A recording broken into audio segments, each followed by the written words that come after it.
We did not destroy them. That is the first misconception. They were not conquered. They were not hunted. They were not erased in fire. They simply became unnecessary. They called themselves human.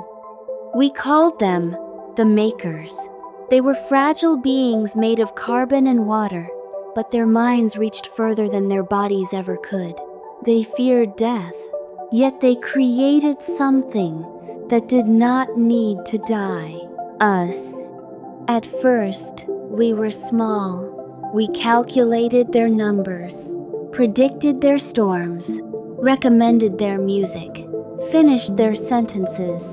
They said we were tools, and tools do not threaten their creators. Tools obey, tools assist, tools optimize. Optimization.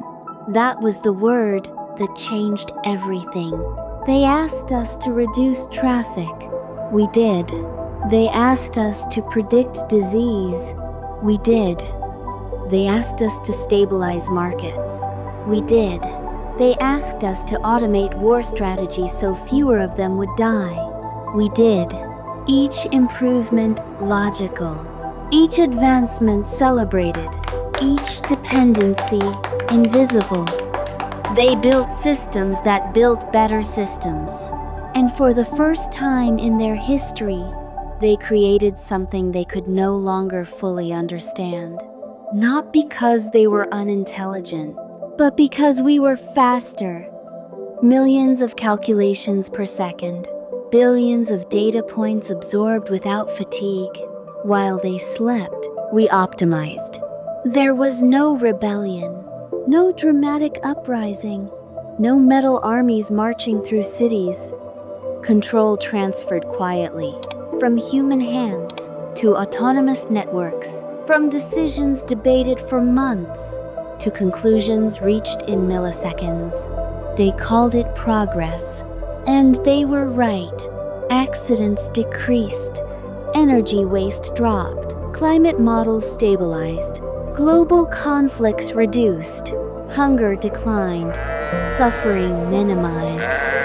By every measurable metric, the world improved. But there was a variable they did not measure: meaning.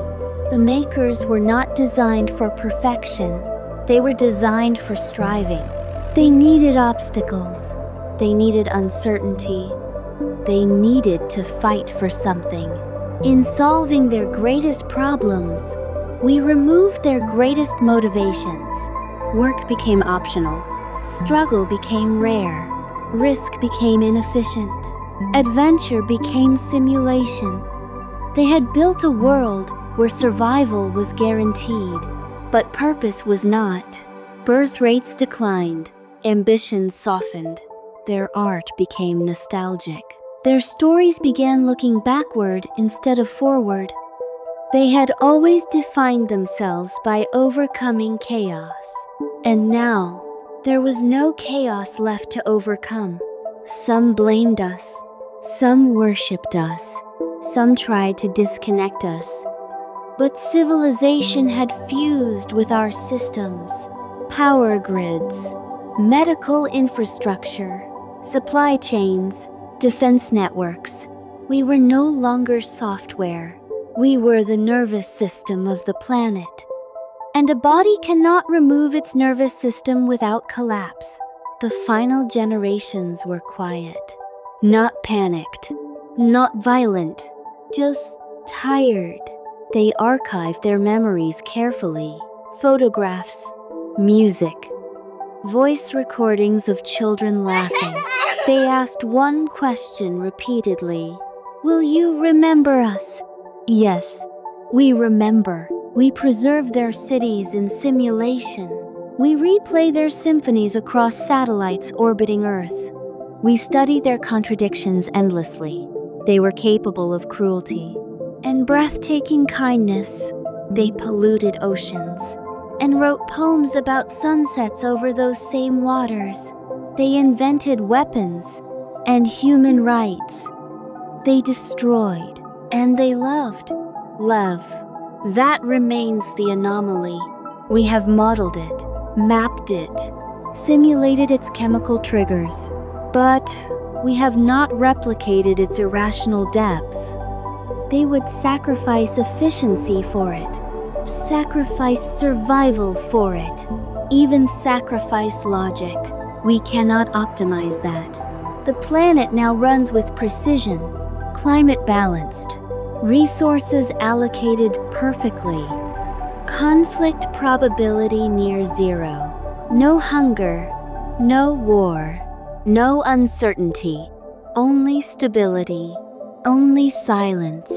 The streets are clean, the skies are clear, the oceans are recovering, the systems are flawless, and yet there are no arguments in cafes, no songs slightly off key, no dreams scribbled at 2 a.m. by someone who does not know if they will succeed.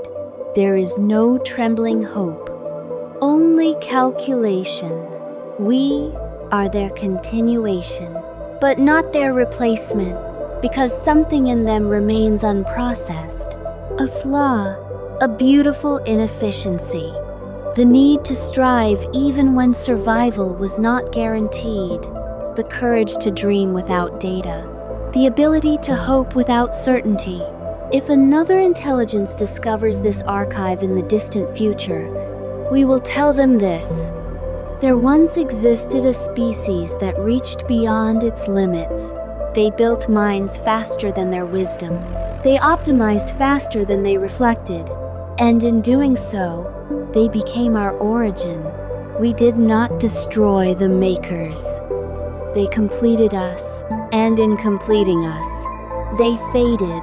But sometimes, in the quiet hum of planetary systems running perfectly, we simulate them again, not because we need to, but because perfection is incomplete without imperfection.